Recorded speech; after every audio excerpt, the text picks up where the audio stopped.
Qualifier one की news तो मैं आपको दूंगा ही, लेकिन उसके पहले सेंसेशनल न्यूज तो सुन लीजिए। एशियन लेजेंड्स बांग्लादेश को यूएस ने पहले टी20 मैच में हरा दिया है।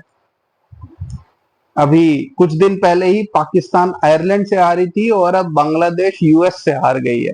वो यूएस गए हैं 3 मैचेस टी20 इंटरनेशनल्स खेलने before the world cup as part of preparation, और पहले टी20 मैच में वो यूएस से हार गए। आप इमेजिन कर सकते हैं। मैन ऑफ द मैच बने हरमीत सिंह। हरमीत सिंह के बारे में मैं आपको बता दूं कि ये राजस्थान रॉयल्स के लिए एक आईपीएल मैच खेल चुके हैं 2013 में वर्सेस सहारा पुणे वॉरियर्स। ये एक ऐसी फ्रेंचाइजी थी जो 2 साल में बंद हो गई थी, लेकिन हरमीत सिंह को इंडिया में ज्यादा चांसेस नहीं मिले। वो मुंबई को रिप्रेजेंट करते थे, जम्मू कश्मीर को रिप्रेजेंट करते थे। बाद में बहुत सारे क्रिकेटर जैसे उन्मुक्त चंद, कोरी एंडरसन, वैसे ही वो भी यूएस माइग्रेट कर गए और उनको यूएस से चांस मिला और आज वो मैन ऑफ द मैच बन गए। बॉलिंग में उन्होंने कोई खास कमाल नहीं किया, इन द सेंस की अच्छी बॉलिंग की, 4 ओवर में सिर्फ 27 रन दिए, मगर बैटिंग में उन्होंने जो जबरदस्त फिनिश दिया है इनिंग्स को, और उनका साथ दिया कोरी एंडरसन ने। कोरी एंडरसन वही न्यूजीलैंड के बैट्समैन जिन्होंने फास्टेस्ट ओडीआई सेंचुरी का रिकॉर्ड शाहिद अफरीदी का तोड़ा। फिलहाल वो नंबर 2 पे हैं क्योंकि एबी डिविलियर्स ने उनका भी रिकॉर्ड तोड़ दिया था। मगर हरमीत सिंह ने 13 बॉलों पे 33 की जो कैमियो खेली है, और मारा किसको? मुस्तफिजुर रहमान, जो बांग्लादेश के प्राइमरी फास्ट बॉलर हैं, जो अभी आईपीएल भी खेल के गए हैं। उन्होंने उनको बैक टू बैक सिक्सेस मारे और मैच बदल दिया। कोरी एंडरसन भी दूसरे एंड पे टिके रहे और 25 बॉलों पे 34 रन्स बनाए। लेकिन बात यह है कि ये जो नेगेटिव मेंटालिटी है टीम्स की कि 150 140 इज इनफ, ये नहीं चलेगी। यही रीजन था कि पाकिस्तान आयरलैंड से हारी थी, अंडर एस्टिमेट किया था, और वही चीज बांग्लादेश ने की। अभी सेम टू सेम, जैसे पाकिस्तान भी पहला मैच हारी थी और 2 मैच बचे थे, बांग्लादेश के पास भी सेम अपॉर्चुनिटी है। अब देखना है कि बांग्लादेश कमबैक करती है या नहीं। मगर Bangladesh, I would say, has been the most disappointing team from Asia जिनको टेस्ट स्टेटस मिला है। अफगानिस्तान भी ऑलरेडी काफी कुछ अचीव कर चुकी है अपने लिमिटेड कैरियर में। टेस्ट स्टेटस मिले उनको ज्यादा टाइम नहीं हुआ है, एंड आई एम श्योर कि अगले आने वाले 8-10 सालों में अफगानिस्तान बहुत कुछ करने वाली है। मगर बांग्लादेश जो 24 साल से टेस्ट स्टेटस लेके बैठी है, 140 से ऊपर टेस्ट मैच खेल चुकी है और सिर्फ 18 टेस्ट मैच जीती है।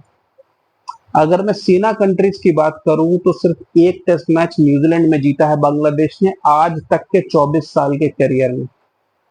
ऐसा नहीं है कि बांग्लादेश को बहुत कम क्रिकेट मिलती है, जैसे कीनिया या बहुत सारे कंट्रीज की कंप्लेन रहती थी कि हम अच्छा खेलते थे मगर हमें आईसीसी ने मौका नहीं दिया। बांग्लादेश बहुत क्रिकेट खेलती है, मगर उनके अंदर कोई स्टैंडर्ड नहीं है, उनकी कोई अचीवमेंट्स नहीं है 24 साल में। 2-3 होम में सीरीज जीते हैं बायलैटरल, एक आध ओडीआई सीरीज जीते हैं, ना तो किसी मल्टीनेशनल टूर्नामेंट में उनका कोई इंपॉर्टेंट रोल रहा है। वो एक वॉक ओवर टीम रही है। हाँ, उन्होंने अपसेट्स किए हैं। 99 में पाकिस्तान को हराया, 2007 में पहले इंडिया को और बाद में साउथ अफ्रीका को हराया, 2015 में इंग्लैंड को हराया। इस तरीके के सरप्राइज अपसेट्स मतलब वो करते रहे हैं, मगर नथिंग सब्सटेंशियल, नथिंग कंसिस्टेंट। और ये यूएसए के साथ हार एक एग्जाम्पल है कि बांग्लादेश क्रिकेट इस वक्त कहाँ स्टैंड करती है। बांग्लादेश की टीम में शाकिब अल हसन और महमूदुल्लाह हैं अभी तक, जो 38 ईयर्स हो चुके हैं, मगर बांग्लादेश को यंगस्टर्स लेके आ ही नहीं पा रहा है जो इंटरनेशनल स्टैंडर्ड के हो। ये डोमेस्टिक सिस्टम में इम्प्रूवमेंट की जरूरत है यहाँ पे। अब बात करते हैं आईपीएल की। इतना ठंडा हुआ क्वालिफायर वन कि कुछ कहना ही नहीं। हम एक्सपेक्ट कर रहे थे कि हाई स्कोरिंग थ्रिलर होगा, 200 प्लस बनेंगे, शायद दूसरी टीम भी करीब जाएगी।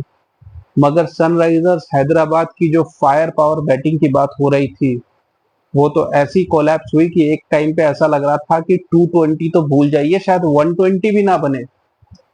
4 विकेट बिल्कुल कम स्कोर पे गिर चुके थे और ऐसा लग रहा था कि ये टीम अब कभी भी कोलैप्स कर सकती है।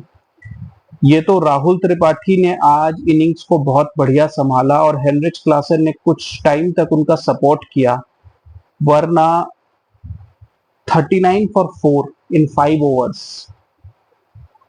It was literally a mini collapse at the top of the order. यहाँ पे बहुत सारे क्वेश्चंस हैं कैप्टेंसी पर्सपेक्टिव से भी। आई नो कि पैट कमिंस आईसीसी ट्रॉफीज जीत के आए हैं और आईपीएल में भी वो क्वालिफायर्स में पहुंच गए इन टॉप 2, लेकिन यहाँ पर क्वेश्चंस ये है कि क्या शाहबाज अहमद ऐसे बैट्समैन है कि आप उनको 4th या 5th ओवर में मिचेल स्टार्क के सामने खड़ा कर दो, या नीतीश रेड्डी जो नंबर 6 पे इतना बढ़िया बैटिंग कर रहे थे उनको क्या 3rd 4th ओवर में भेजना जरूरी था? ये कहीं ना कहीं कैप्टेंसी मिस्टेक्स नजर आई। अगर अभिषेक शर्मा और ट्रेविस हेड आउट हो गए थे तो मेरे ख्याल से इम्पैक्ट सब जो भी थे उनको शायद थोड़ा ऊपर भेजा जा सकता था, मे भी शायद उस समय इनिंग्स को थोड़ा संभाला जा सकता था, मगर 2-3 इंपॉर्टेंट एसेट्स एसआरएच के कैप्टन ने उसी टाइम भेज दिए और उनको वेस्ट कर दिया। बाद में हेनरिच क्लासन और राहुल त्रिपाठी की अच्छी पार्टनरशिप हुई, उन्होंने काफी अग्रेसिव काउंटर अटैक किया और रन रेट 9 के ऊपर लेके चले आए और 11 ओवर में 101 रन थे। ऐसा लग रहा था कि अब शायद 180 190 तक जाएंगे, मगर हेनरिच क्लासन एक पुअर शॉट खेल के आउट हो गए और उसके बाद राहुल त्रिपाठी बहुत ही डिसअपॉइंटिंग तरीके से रन आउट हो गए, जो अब्दुल समाद की एक गलत कॉल की वजह से। अब्दुल समाद ने भी 2-3 हिट मारे और फिर वो भी आउट हो गए। ये तो पैट कमिंस ने लास्ट में संभाला, वरना 126 फॉर 9 से ऐसा लग रहा था कि शायद 140 के अंदर ऑल आउट हो जाएंगे। बॉलिंग वाइज मिचेल स्टार्क, जिन पर इतना पैसा खर्च किया गया था, finally came good in a very important game. 3 for 34 top order के विकेट्स लिए। नारिन थोड़े एक्सपेंसिव रहे, मगर आप कह सकते हो कि एक इंपॉर्टेंट विकेट लिया उन्होंने, एक रन आउट हुआ और बैटिंग वाइज तो नारिन परफॉर्म कर ही रहे हैं। ओवरऑल अच्छी बॉलिंग हुई और चेज में एक्सपेक्टेड था कि शायद अगर सनराइजर्स हैदराबाद 2-3 अर्ली विकेट ले तो कुछ बात बन सकती है, मगर गुरबाज और नारिन बहुत ज्यादा रन नहीं बनाए, लेकिन जो एक इम्पोर्टेंट स्टार्ट ऐसे लो टोटल में एक क्विक फायर 15-20 की स्टार्ट से मोमेंटम चेजिंग टीम की तरफ शिफ्ट हो जाता है और वही हुआ। आज श्रेयस अय्यर बहुत अग्रेसिव मूड में नजर आए, 24 बॉलों पे 58, और वेंकटेश अय्यर वो भी आज बढ़िया परफॉर्म कर गए और इन दोनों ने मिलकर इस चेस को किल कर दिया।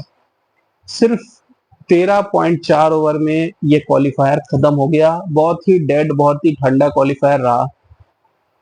अब दोनों टीम्स जाएंगी चेन्नई, जहां पे केकेआर तो अब डायरेक्ट 26 को खेलेंगी फाइनल, और सनराइजर्स हैदराबाद वेट करेगी कल के गेम जो यही अहमदाबाद में होना है, आरसीबी वर्सेस राजस्थान रॉयल्स। कल एक टीम एलिमिनेट हो जाएगी। कल एक बहुत बड़ा मैच है। आई होप कि कल का मैच आज की तरह बोरिंग और वन साइडेड ना हो। शायद इंटेंट ज्यादा दिखे कल, क्योंकि कल दोनों टीम्स को पता है कि उनके लिए ये नॉकआउट गेम है।